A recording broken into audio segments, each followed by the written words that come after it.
Bonjour tout le monde, nous voici au printemps, ici au comté de Kent, puis on est prêt à commencer notre saison de jardinage. Ouais, ok, on est au printemps ici au comté de Kent, puis c'est ça notre printemps, c'est de la neige.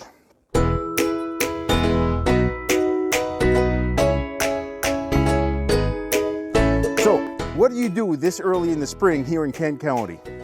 What we're going to be doing today, so we're going to take my little kitchen gardens over here. I have these little raised bed gardens. And we're going to put some wood ash on the snow and try to get a little bit of heat going on those garden beds and melt that snow. And at the same time as the snow melts, the wood ash is going to sprinkle itself nice and gently into the soil and amend it and adjust your pH a little bit. And put in a bunch of those little micronutrients. We're going to list those on the screen here somewhere. So, I got my nice little can. So here we go. We got some wood ash. Basically, what I like to do is come and stand upwind a little bit and just give it a sprinkle.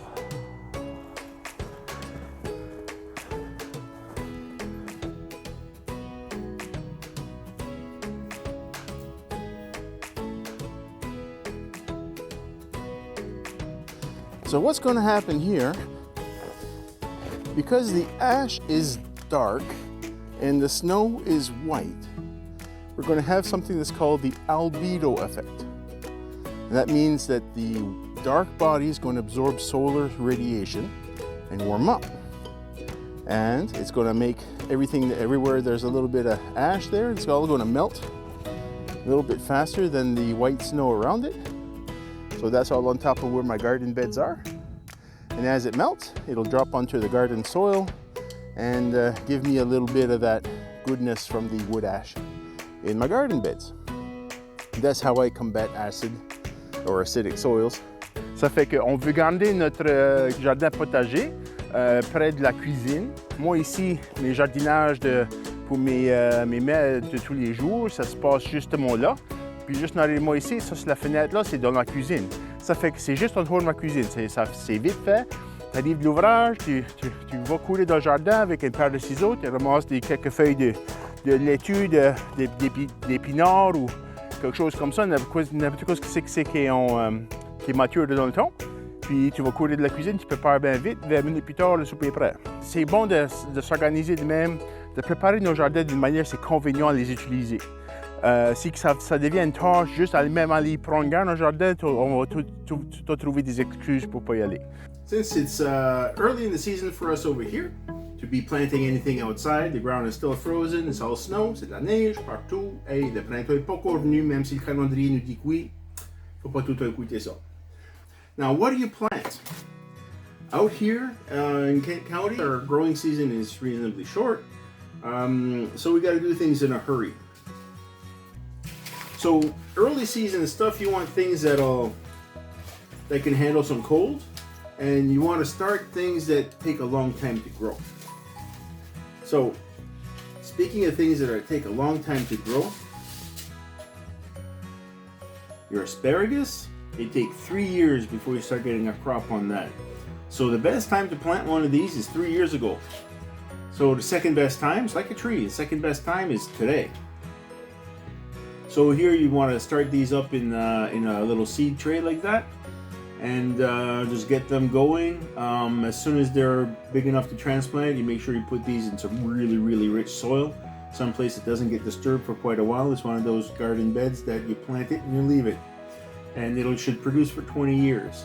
So it's worth being patient. This is one of the first spring vegetables that are nice to have. So everybody who has some land a little bit to put a garden in the ground, you might want to invest in a little bit in asparagus. Now, not everybody loves asparagus off the bat, but I'll guarantee you one thing: when you have it in your garden, it's going to become one of your favorite vegetables right there. Because early spring is one of your fresh vegetables that are ready out of the garden. It's the kind of things that you're waiting for all winter long.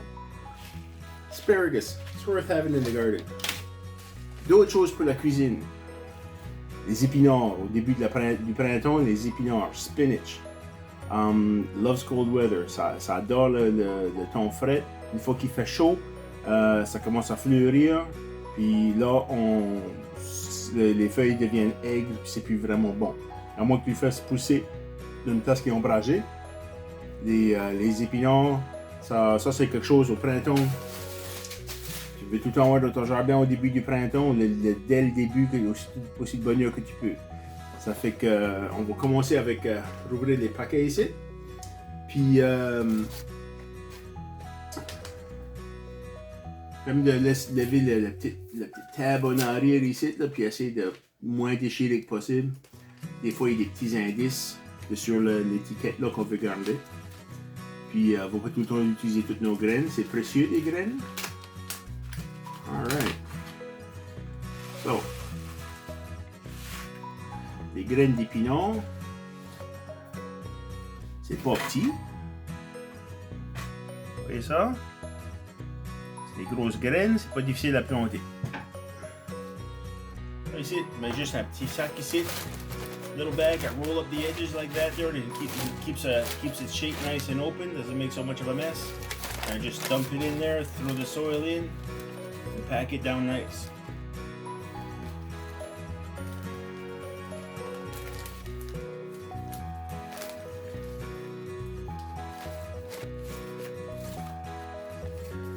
So there we go, we got a nice layer of soil. Now you want to pack it down a little bit, like just a little 2-finger kind of little press in there. You don't want it to be compacted down like cement, but you don't want it to be all fluffy and everything, and as soon as you water it, it condenses down to the bottom quarter of your thing. That's no good. You want to have a good amount of soil in there, so make sure to press it down a little bit. I like to poke 2 little holes on either side of this little cell.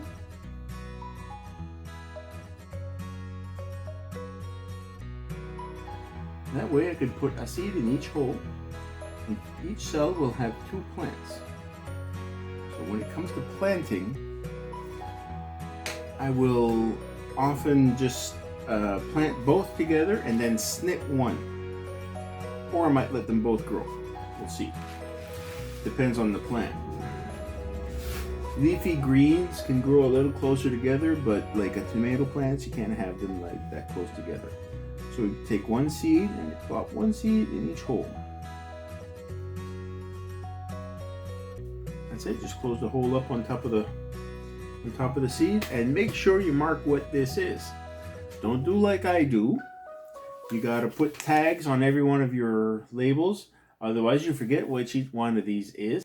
And if it starts to grow and you don't have it properly labeled, like you have 5 different varieties of tomatoes, which is which? Okay, disclaimer, I've not used this tape before. It's a Scotch tape that's kind of whitish. So this may not work out. We'll see. Spinach. So there we go. So make sure you identify your seed tray so you know what's in there. So if it starts to grow and it looks like everything else, you know which one it is. And if it doesn't grow, you know what you have to replant. So this technique works well with, for this that we did for the spinach, works well with pretty much everything like peppers and your asparagus seeds, your Swiss chard, your beets, tomatoes, same thing. You want to choose varieties that'll grow well in your area. So this Amish paste does pretty well in cold climates apparently. 75 to 85 days. And they're determinate, which means that they grow a certain size, put on 1 set of fruit, and they're done. Indeterminate plants keep growing all season long. If you're in a warm climate, you can grow tomatoes to be gigantic. But over here we have a short season, so you want your fruit to set as one big set of fruit and done with, so that you can go to preserve and make your tomato paste and sauces and freeze your tomatoes and pretty much everything else that you do with tomatoes. Here's another one that's Northern Delight. It's from Maple Farm. Local producers. It's always good to get seeds from your local producers and seed exchange and stuff like that. Seeds that are used to your climate. It's the best thing you want if you're going to try to get a consistent production year after year. You want seeds that are used to growing in your climate. So here it says on the packet here, I don't know if you can see that, if it's in focus, but it says start indoors 6 to 8 weeks before last frost. Our last frost is around May 24th, but that's just a general guideline. It's best not to plant anything in the ground until well into June. Now, there are exceptions. Peas can be planted in the ground as soon as the ground thaws. So when it's like ridiculously early to be planting anything, that's when you plant your peas. So here we got peppers. Now this is going to be a mix of different peppers. Some of them are going to be mature red, some of them yellow, and some of them kind of bluish, kind of purple color. I'm not sure which is which. So we're going to get some surprises. These are probably one of the ones that I'm going to want to tease out one from the other. But you just take one seed at a time if you can and plop them in the hole. Now these seeds are pretty delicate. I don't usually like to water these seeds from the top because they'll swish around, and next thing you know your seeds are all like stuck in your corners in there, and it's just inconvenient. So here we go. We get these boot trays, and they're pretty sturdy plastic. So these are waterproof. So what we normally will do is we'll set our seeds on here and then water the tray, because then what happens, water comes up from underneath and you're not swishing all your seeds around on top, and it stays evenly moist from underneath. And it's okay if the soil on top stays dry. It should be moist enough to get your seeds going, but if it dries a little bit on the surface but stays wet underneath, you're not going to get so much moss and fungus and weird things growing on the top here. Now, one very important thing to do, I work with organics more often than not, but the only time I work with sterile soil is when I'm planting my seeds. So I'll usually buy potting soil from the store and plant my seeds, and I want a good sterile potting mix that's not full of all kinds of weird seeds and weird fungus and funky things that are going to make my seeds be sad. I want them to be happy.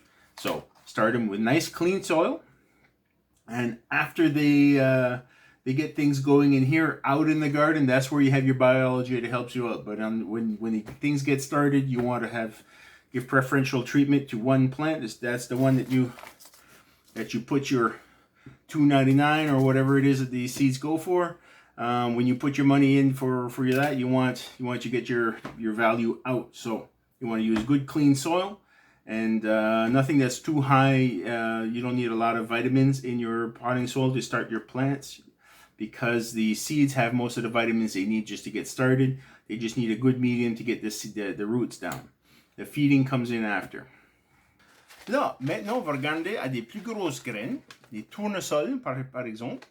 C'est une graine qui est assez massive. Mais ici, si on compare les graines qu'on avait avec les piments, puis la grandeur de la graine qui est là, on recommande d'enterrer les graines 4 fois plus creux que l'épaisseur de la graine. Ça fait que ici, dans un cas comme ça, là, les petites cellules pour les grosses graines comme ça, là, ça marche pas tout à fait. Là.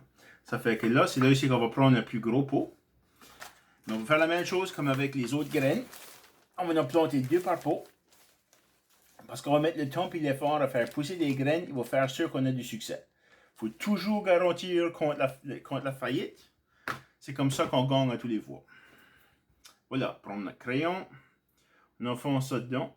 Puis c'est bon de pas juste le drôme puis le tordre, mais de rentrer dedans puis pousser côte à côte, puis sur 2 différentes directions. Ça compacte le sol un petit peu.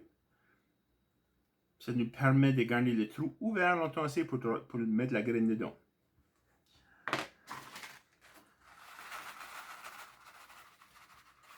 Des graines. Ça fait qu'une graine chaque. Et l'autre, voilà. Ça fait, là, on va garantir qu'au moins l'une des deux va germiner. Oh, look what I found. I didn't even know I had this. We got some sugar baby watermelon. I love watermelon. So, this is another one of those big seeds that's got to go into the bigger, larger pots. Oh, I want to get in there. Let me get in there. So this is from a local producer here in New-Brunswick and in Riverside, Albert. So, you know, these watermelons are hard to grow. I have a hard time growing watermelon. It's one of those plants that are, well, it's the holy grail for me. I love watermelon. I can never grow my own. So I'm going to give this one a try. Start with another larger size pot, an individual pot. Now, watermelon is a cucurbit. It's related to cucumbers and squash and pumpkin and all of that stuff. So they don't like to be transplanted at all. So you have to be very careful. So here I'm going to do the same thing. I'm going to put 2 holes on either side, kind of wiggle the pencil side to side in 2 different directions to compact the side of that hole. And keep the hole open. Then take a couple of these seeds. Oh, please sprout for me. I love watermelon.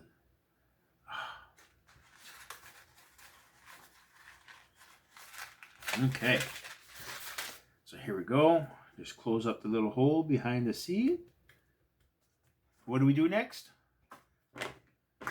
Identify. We gotta label it. Now, when the watermelon and other cucurbits is the same thing. When you're doing your cucumbers, grow 2 per pot. In case one doesn't grow, you have the other one as a backup. But when you plant them in, these you do have to sacrifice one and leave the other.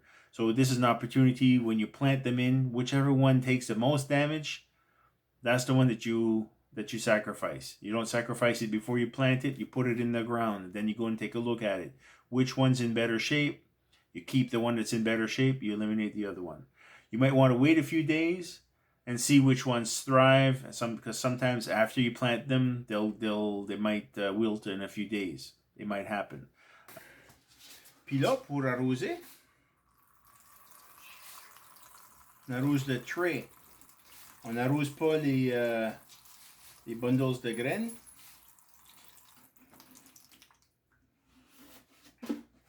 Ce qu'on arrose tout ça ici à la base, l'eau elle va rentrer dans dessous, puis ça va monter. Ça fait que les leçons qu'on a apprises aujourd'hui, on choisit la grosseur des traits, des pots qui matchent la grosseur de la graine. On en met 2 par pot pour faire sûr qu'au moins un va germiner puis on n'a pas perdu notre temps ou nos ressources pour planter nos affaires. On garantit le succès. Puis on plante toujours 2 fois plus qu'on a de besoin. Il faut toujours planter les petites plantes qui sont en meilleure santé. Ceux-là qui ont l'air malades, laisse faire. Ça ne vaut pas la peine de les mettre dans le jardin. Ils ne vont pas produire aussi bien que ceux-là qui sont en bonne santé. C'est pour ça de toujours produire plus que tu as de besoin. Puis comme ça, si tu as planté toutes tes bonnes plantes, puis vous en reste des restants que vous avez plus d'espace dans votre jardin, mais là, vous pouvez partager ça avec vos voisins. Here you go. The water has wicked up all up into the little pots here. And you can tell the soil is nice and moist, all except for that one in the back corner back there. You see that? It's a paler brown. That way you know that one, well, that back corner looks pretty dry. It looks like I didn't get any water over there to that one. So là, ben ça fait. En conclusion, c'est juste pour dire qu'il faut s'adapter à nos conditions locales ici au comté de Kent. Comme vous voyez, un matin, neige en cours. Ça fait que c'est ça que c'est. So, on commence nos plantes à la maison, un petit peu de bonheur. On choisit des espèces qui sont appropriées pour notre climat. Si on peut trouver des sources de graines locales, des producteurs de graines locales, ça c'est idéal parce que là, ils sont adaptés à nos conditions locales ici au comté de Kent. Some of the things we're going to be talking about in this series of videos are, you know, step by step, how do you go about gardening here in Kent County. I want this to be a dialogue, share some of your experiences as I share some of mine with you, and together we can create a community that we can build up on our knowledge and our knowledge base. I learned how to garden here in this specific plot of land, but my soil conditions might be different than yours. So if we all share this knowledge, we can really expand a little bit and create gardens that are sustainable and resilient against our local conditions. And you know, storms come, things happen. Most of our vegetables and our stuff, or our meats and stuff, are all produced here on our property, so we're not putting that strain on the store, and it gives a little bit more room for other people to be able to get into the stores and get the products that they need. Right now with the pandemic that's going down, everybody's locked down at home.